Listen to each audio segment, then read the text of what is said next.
bagi yang mengasihi Dia. Allah sanggup melakukan segala perkara, dulu, sekarang, dan selamanya. Kuasanya tidak berubah. Allah sanggup melakukan segala perkara, dulu, sekarang, dan selamanya. Kuasanya tak berubah.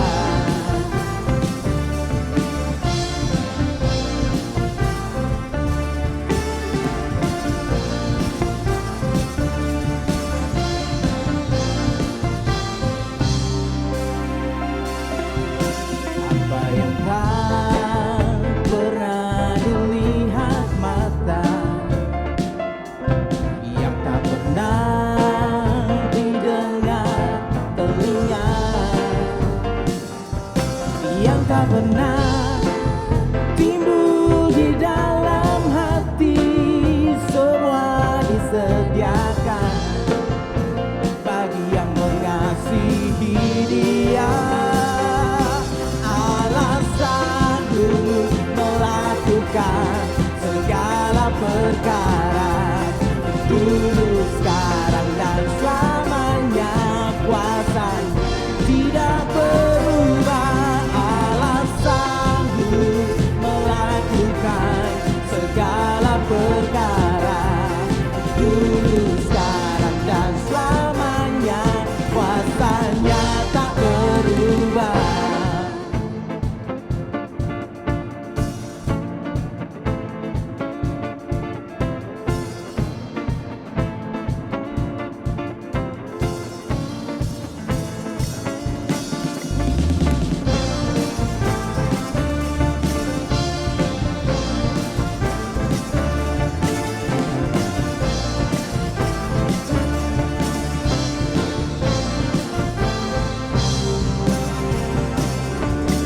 Allah sanggup melakukan segala perkara, dulu, sekarang, dan selamanya.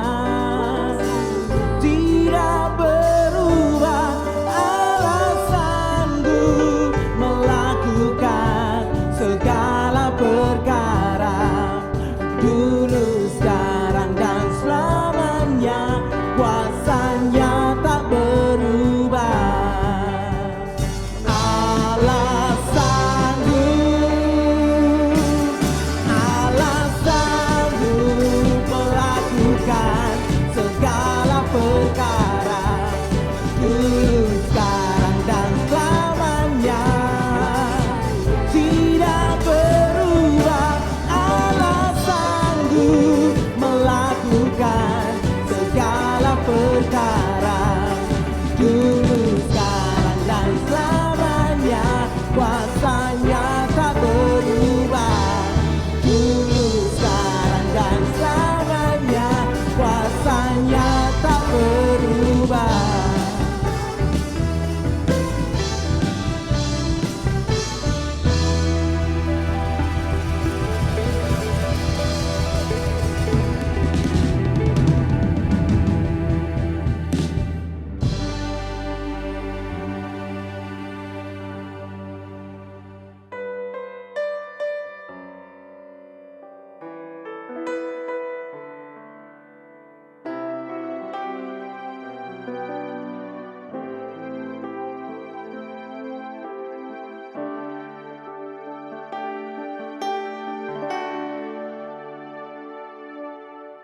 Walau ku harus berjalan dalam lembah kegelapan, perlindungan-Mu, oh Tuhan, nyatalah bagi hidupku. Tiada pernah sedetik pun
benar, hanya Kau layak disembah.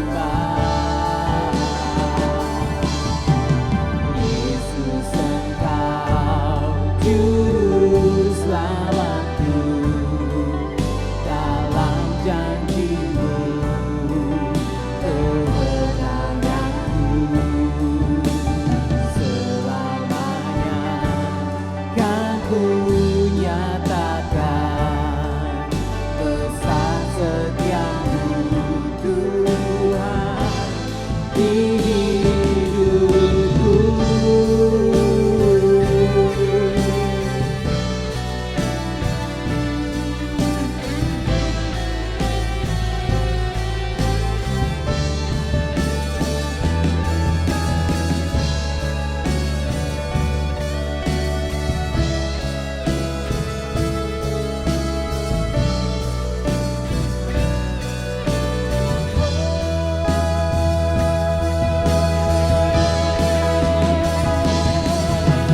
Yesus, Engkau juru selamatku, dalam janji-Mu kemenanganku. Selamanya kan ku nyatakan besar setiamu Tuhan. Oh Yesus, Yesus, Engkau juru selamatku, dalam janji-Mu kemenanganku. Selamanya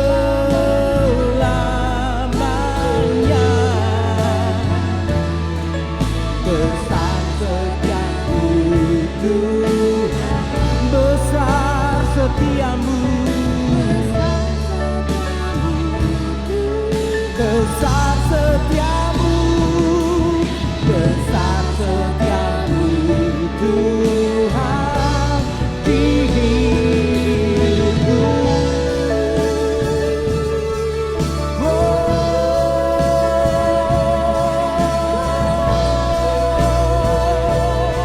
Kasih-Mu besar, kesetiaan-Mu selamanya dalam hidup kami. Yesus, kami percaya Tuhan, bahwa dalam lembah kelam sekalipun kami tidak pernah sendiri, ada Engkau Tuhan bersama kami. Sebab kasih-Mu, kesetiaan-Mu Tuhan tidak akan pernah hilang daripada kami. Dan kami bangga kami punya Allah seperti Engkau Yesus, Allah yang tak tergantikan di hidup kami.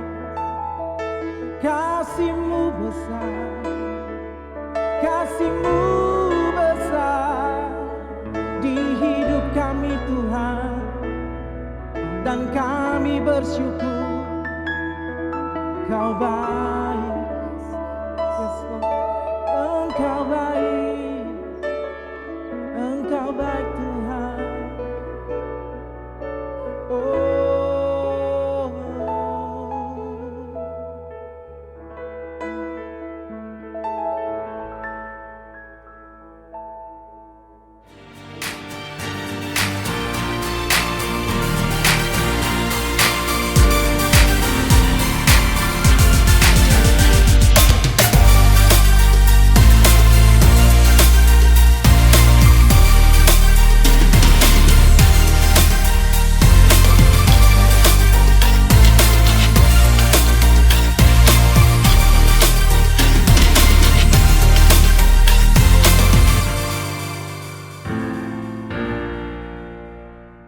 Shalom, selamat pagi Bapak Ibu yang kekasih dalam Tuhan kita Yesus Kristus. Pada pagi hari yang berbahagia ini, melalui ibadah secara online, saya akan mengambil judul tentang mitos dalam menantikan Tuhan. Baik, sebelum menyampaikan firman Tuhan, saya akan berdoa. Mari kita berdoa. Bapa yang baik, kami bersyukur dan berterima kasih atas segala kemurahan-Mu, atas segala kebaikan-Mu Tuhan, di pagi hari yang indah ini, bersama dengan hamba-hamba-Mu, bersama dengan jemaat-Mu, di tempat tinggal mereka masing-masing. Hamba akan menyampaikan berita kebenaran ini. Biarlah berita kebenaran yang akan hamba sampaikan ini akan mengambil tempat di dalam kehidupan akan hamba-hamba-Mu yang saat ini sementara mendengarkan dan juga menyimak akan jalannya ibadah secara online di pagi hari ini. Urapi akan hamba-Mu, sucikan, kuduskan akan hamba-Mu. Terpujilah nama-Mu Allah, di dalam nama Tuhan Yesus Kristus. Haleluya. Amin. Bapak Ibu yang kekasih dalam Tuhan kita Yesus Kristus, judul daripada khotbah atau penyampaian firman Tuhan pada pagi hari ini yaitu mitos dalam menantikan Tuhan. Beberapa tahun yang lalu media massa di Eropa dihiasi dengan berita tentang orang dari Langenhagen, Jerman, yang berencana untuk pergi ke Afrika guna menikah di sana. Sesungguhnya berita ini bukan hal yang istimewa kecuali kalau saudara mengetahui siapa kedua orang tersebut. Mereka adalah dua orang yang masih bocah. Yang satu bernama Mika yang masih berusia 6 tahun dan Anabel yang masih berusia 5 tahun. Di usia yang masih dini, mereka sudah saling jatuh cinta.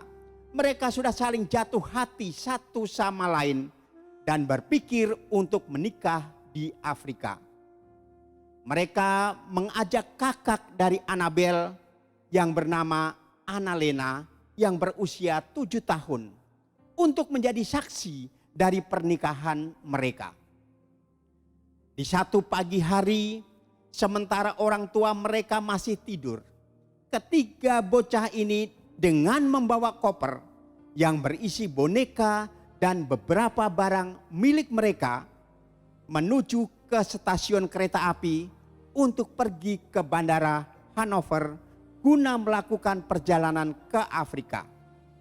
Petugas stasiun curiga dengan para bocah ini, sehingga petugas menghubungi polisi.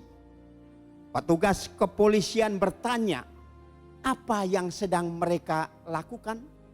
Anabel menjawab, kami hanya ingin menikah. Jadi kami pikir, ayo kita berangkat ke Afrika.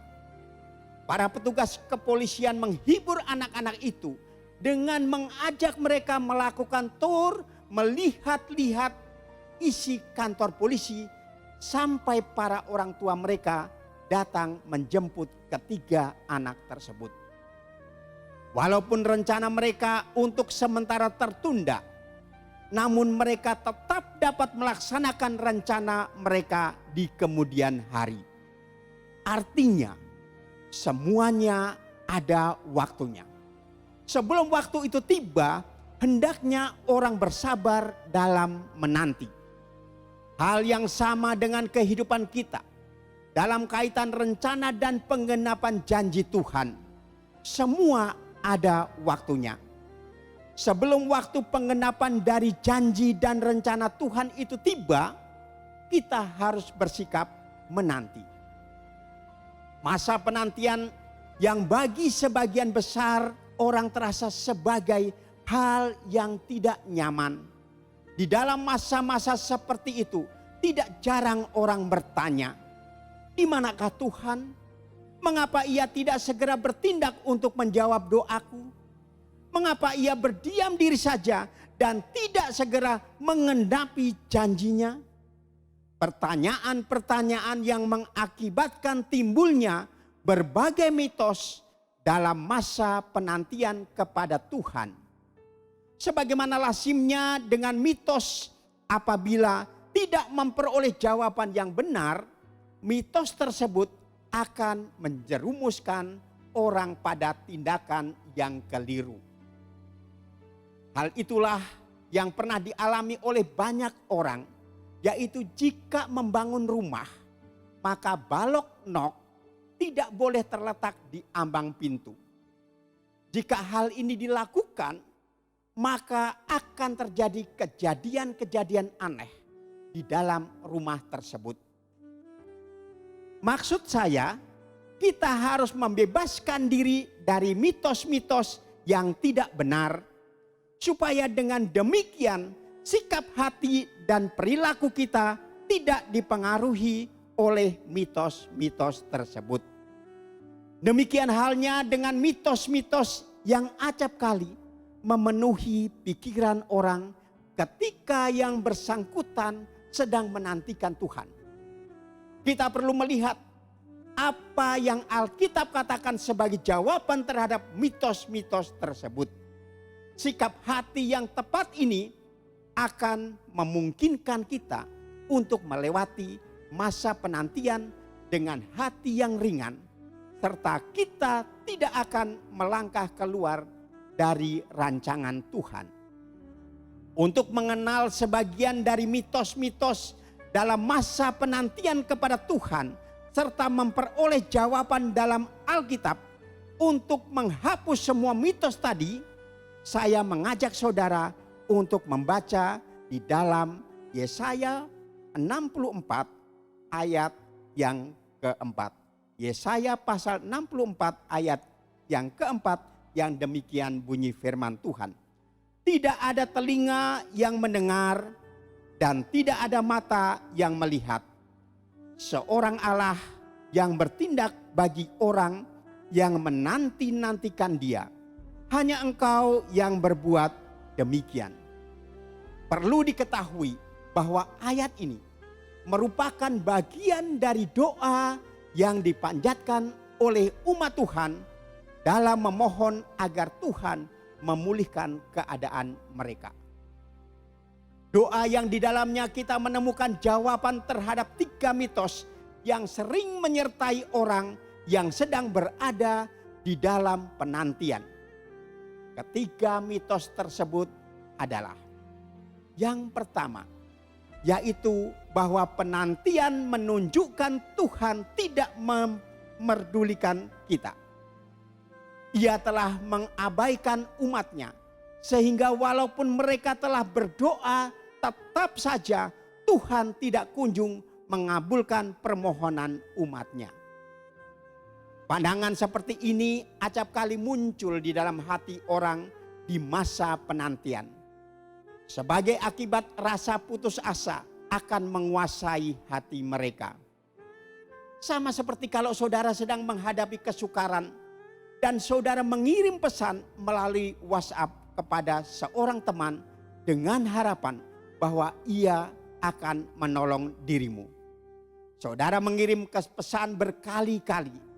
Pesan sudah ia terima dan telah ia baca. Hal ini terlihat dari 2 contreng berwarna biru di pojok kanan bawah. Dia tidak membalas. Karena itu saudara menelpon yang bersangkutan. Apa yang terjadi? Panggilan lewat telepon yang Anda lakukan tidak ia terima. Apa yang terpikirkan dalam hatimu tentang keadaan tersebut? Saudara mungkin akan berpikir, temanku tidak memedulikan diriku. Buktinya bahwa pesan dan panggilan lewat telepon tidak ditanggapi. Ia telah mengabaikan diriku.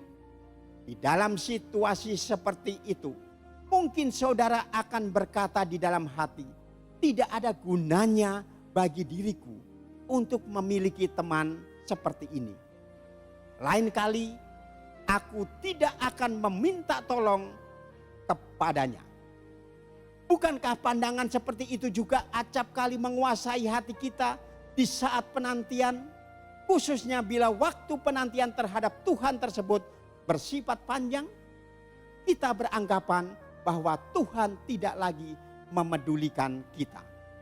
Alhasil, perasaan jengkel dan apatis menguasai hati kita.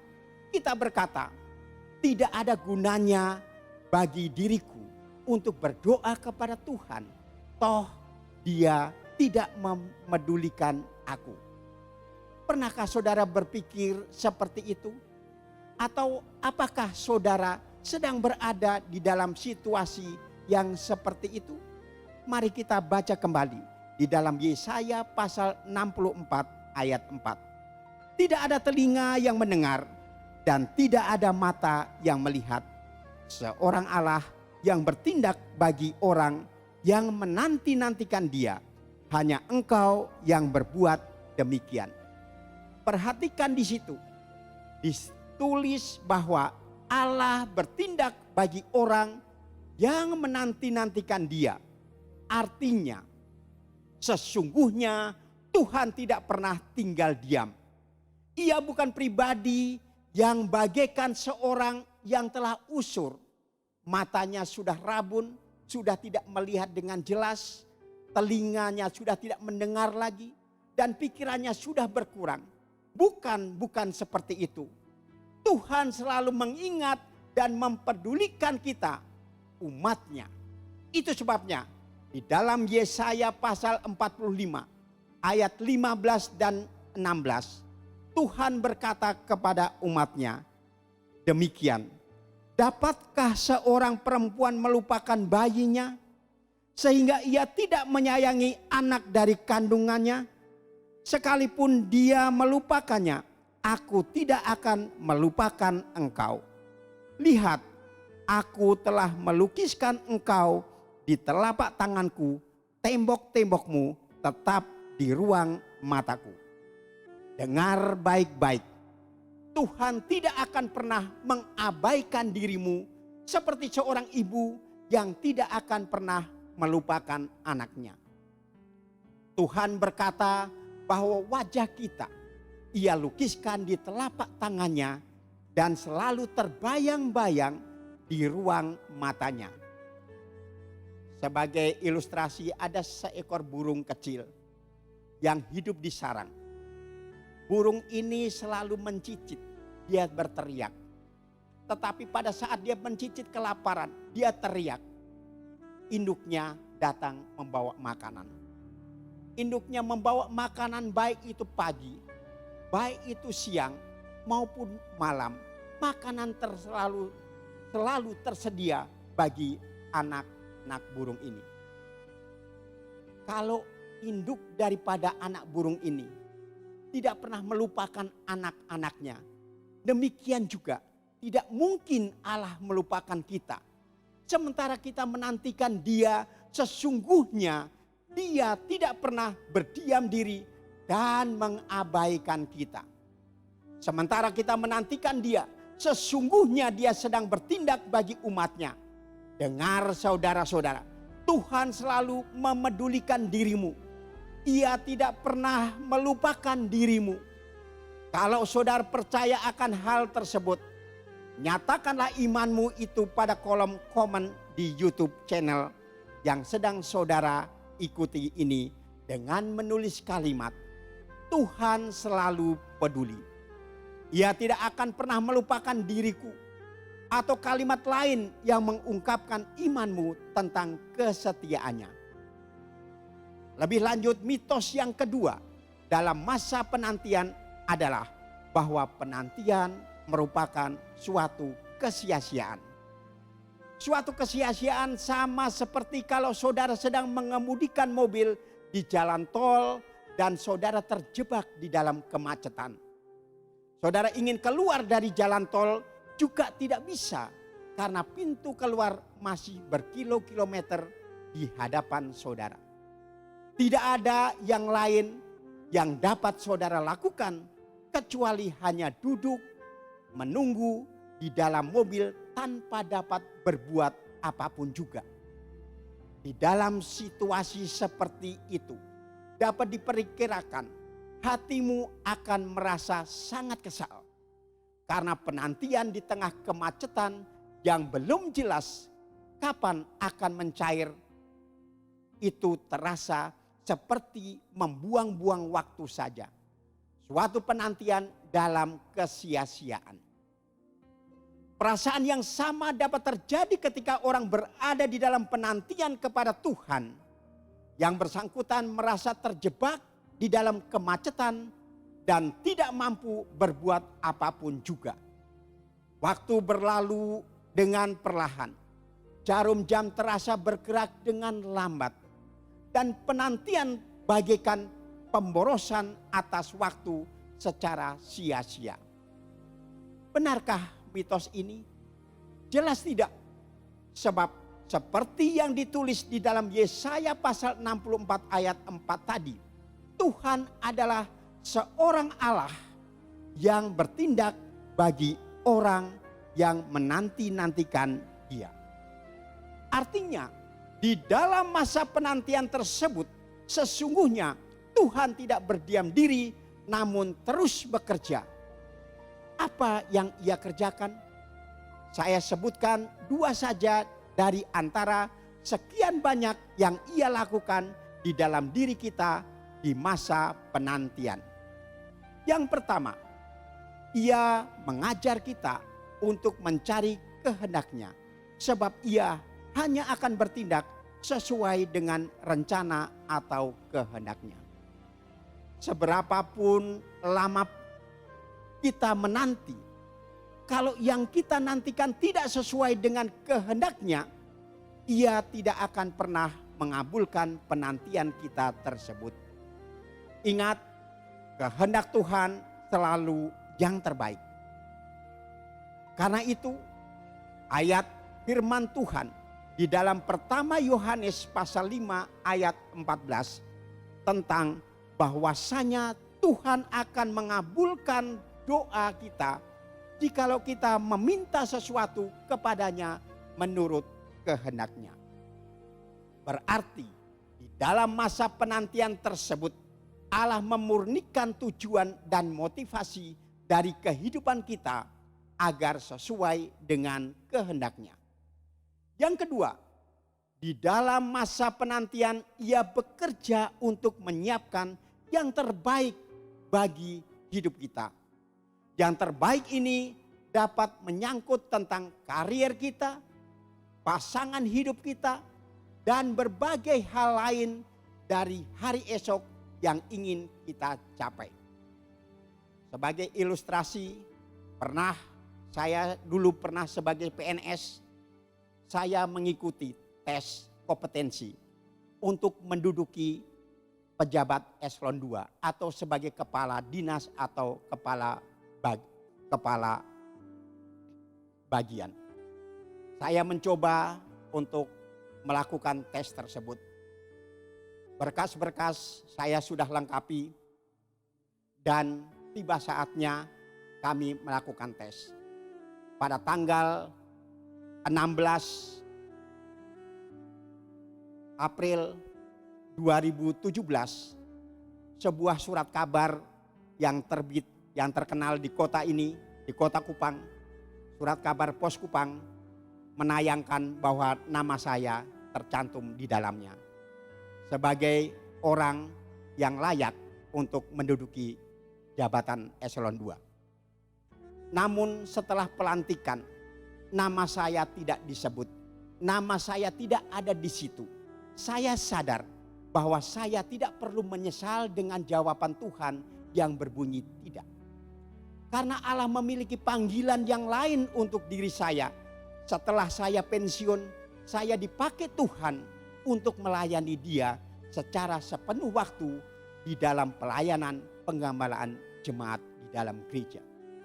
Ya, di dalam masa penantian Tuhan terus bekerja sehingga sesungguhnya menantikan Tuhan bukanlah menyia-nyiakan waktu. Karena itu di dalam masa penantian inilah yang seharusnya kita lakukan, yaitu semakin menyerahkan diri ke dalam kehendak Tuhan. Penyerahan diri kepada kehendak Tuhan yang kita lakukan melalui doa kita kepadanya. Baik melalui ibadah doa secara online dan doa setiap Sabtu pagi, maupun melalui ibadah harian yang saudara lakukan secara pribadi di setiap hari. Melaluinya saudara belajar untuk menantikan Tuhan sampai Ia memunculkan kebenaran-Mu seperti terang dan hak-Mu seperti siang. Sekarang mitos yang ketiga dalam masa penantian adalah bahwa penantian membuktikan ketidakberdayaan Tuhan. Tidak sedikit orang yang beranggapan bahwa kalau Tuhan tidak segera mengabulkan doa yang ia panjatkan, hal itu adalah karena Tuhan tidak mampu untuk mengerjakannya. Singkat kata, dalam pandangan yang bersangkutan, Tuhan dalam keadaan yang kewalahan. Mungkin Tuhan merasa kewalahan. Hal ini tertulis di dalam Yesaya pasal 64 ayat keempat yang sudah kita baca tadi. Di dalam ayat ini diutarakan bahwa tidak ada Allah yang seperti Allah kita. Kalau ilah-ilah yang lain tidak berdaya dan tidak mampu berbuat apa-apa, tetapi tidak demikian halnya dengan Allah kita. Ia bertindak bagi orang yang menanti-nantikan Dia. Bukan itu saja, dipertegas bahwa hanya Allah saja yang berbuat demikian. Kebenaran ini juga disampaikan di dalam Mazmur pasal 115 ayat 3 sampai dengan ayatnya yang ke-7 yang demikian bunyi firman Tuhan. Allah kita di sorga, Ia melakukan apa yang dikehendakinya. Berhala-berhala mereka adalah perak dan emas, buatan tangan manusia, mempunyai mulut tetapi tidak dapat berkata-kata, mempunyai mata tetapi tidak dapat melihat, mempunyai telinga tetapi tidak dapat mendengar, mempunyai hidung tetapi tidak dapat mencium, mempunyai tangan tetapi tidak dapat meraba-raba, mempunyai kaki tetapi tidak dapat berjalan, dan tidak dapat memberi suara dengan kerongkongannya. Berbeda dengan para ilah buatan manusia yang tak mampu berbuat apa-apa, Allah kita melakukan apa yang dikehendakinya. Artinya, Dia adalah pribadi yang maha kuasa dan yang sanggup melakukan apa saja yang Ia kehendaki. Tuhan tidak pernah melangkah karena desakan manusia. Tuhan adalah pribadi yang berdaulat sehingga tidak dapat didesak oleh siapapun juga. Di dalam kedaulatannya, Ia bertindak sesuai dengan rencananya. Kita harus bersyukur kalau Allah tidak dapat kita dikte menurut keinginan kita. Sebab kalau Tuhan dapat kita dikte, maka berarti Dia bukanlah pribadi yang maha kuasa. Dan kalau Dia bukan pribadi yang maha kuasa, maka berarti Dia bukan Allah yang sejati, namun sekedar ilah buatan manusia. Yang benar, Allah adalah pribadi yang kuasanya tidak terbatas, rencananya sempurna, dan kehendaknya selalu yang terbaik bagi kita. Karena itu, berbahagialah orang yang menanti-nantikan Tuhan. Sebagai akhir daripada penyampaian firman Tuhan di pagi hari ini, di dalam percakapan sehari-hari, mungkin saudara pernah mendengar istilah menunggu godot. Apa maksud dari istilah menunggu godot di dalam kalimat-kalimat tersebut? Istilah ini berasal dari sebuah naskah drama yang berjudul Menunggu Godot. Naskah tulisan Samuel Beckett, seorang sastrawan Irlandia dan pemenang hadiah Nobel untuk bidang sastra pada tahun 1969 dan yang pernah dipentaskan di Indonesia oleh kelompok-kelompok teater yang kecil. Di dalam drama sepanjang 4 jam tersebut ditampilkan 5 orang tokoh yang sedang berbincang-bincang di bawah pohon di satu desa tentang berbagai hal. Di dalam pembicaraan yang tanpa juntrungan tersebut tersirat bahwa mereka sedang menunggu kedatangan Godot. Yang menjadi persoalan sampai di akhir drama tersebut, kita tidak akan pernah mengetahui siapakah Godot yang mereka tunggu tersebut. Apakah yang bersangkutan adalah seorang malaikat? Ataukah yang bersangkutan seorang manusia? Ataukah dia sebagai Tuhan? Tidak pernah terjawab. Pesan utama yang hendak disampaikan melalui drama ini adalah bahwa sesungguhnya manusia menantikan sesuatu yang tidak jelas. Dengan kata lain, hidup manusia bagaikan suatu penantian yang sia-sia. Tetapi tidak demikian halnya dengan menantikan Tuhan. Menantikan Tuhan tidaklah akan sia-sia. Karena Tuhan adalah pribadi yang limpah dengan kasih, berdaulat dan setia. Kasih, kuasa dan kesetiaannya itulah yang telah Dia tunjukkan melalui kehadirannya di dunia 2000 tahun yang lampau di dalam Yesus Kristus Tuhan kita. Kasih yang Yesus buktikan melalui pengorbanannya sampai mati di kayu salib. Kuasanya yang Yesus tunjukkan melalui kebangkitannya dalam kematian. Kesetiaannya yang Yesus wujudkan melalui penyertaan dan tuntunannya dalam kehidupan kita sehari-hari. Sehingga dalam iman dan pengharapan kepada Yesus Kristus, penantian kita kepada Tuhan pasti akan berakhir dengan hari esok yang gemilang. Dengan berpegang pada kebenaran itu, kita meninggalkan semua mitos tentang masa penantian kepada Tuhan. Kita tidak mau hidup berdasarkan pikiran kita sendiri yang tidak sesuai dengan realitas yang sesungguhnya. Tetapi kita mau hidup berdasarkan janji Tuhan, yaitu firman-Nya yang tidak pernah berubah untuk selama-lamanya. Tuhan Yesus dapat diandalkan. Berbahagialah kita semua, orang-orang yang menanti-nantikan Tuhan. Demikian firman Tuhan. Amin. Mari kita berdoa. Tuhan, Bapa di surga, segala puji, hormat, dan syukur hanya bagi kemuliaan nama-Mu. Kami bersyukur dan berterima kasih atas firman yang sudah hamba sampaikan. Bila firman yang sudah hamba sampaikan ini dapat mengambil tempat di dalam kehidupan hamba-Mu maupun jemaat-Mu yang sementara mendengarkan akan firman Tuhan ini. Terima kasih Bapa, di dalam nama Tuhan Yesus Kristus. Haleluya. Amin. Bapak Ibu yang berulang tahun sepanjang bulan Juli, mari di tempat di mana Bapak Ibu berdiri atau duduk, mari saya undang Bapak Ibu untuk berdiri.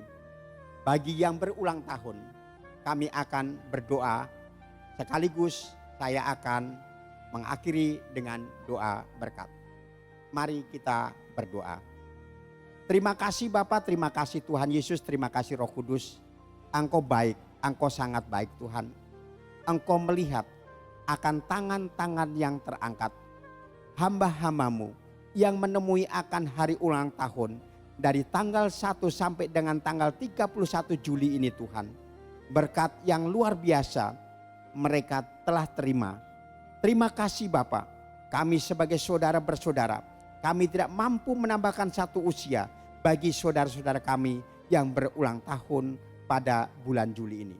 Tetapi Tuhan yang punya kehidupan mereka, Tuhan memberkati mereka, menambahkan satu usia bagi mereka. Terima kasih Bapa atas usia yang sudah bertambah 1 tahun lagi kepada hamba-hamba-Mu ini. Terpujilah nama-Mu di dalam nama Tuhan Yesus Kristus. Mari Bapak Ibu kita mengangkat tangan lalu kita akan menerima berkat Tuhan. Tuhan memberkati engkau dan melindungi engkau. Tuhan menyinari engkau dengan wajah-Nya dan memberi engkau kasih karunia. Tuhan menghadapkan wajah-Nya kepadamu dan memberi engkau damai sejahtera. Berkat ini kami terima dalam satu nama, yaitu nama Tuhan Yesus. Dan berkat ini kami terima dalam nama Bapa, Anak, dan Roh Kudus. Amin.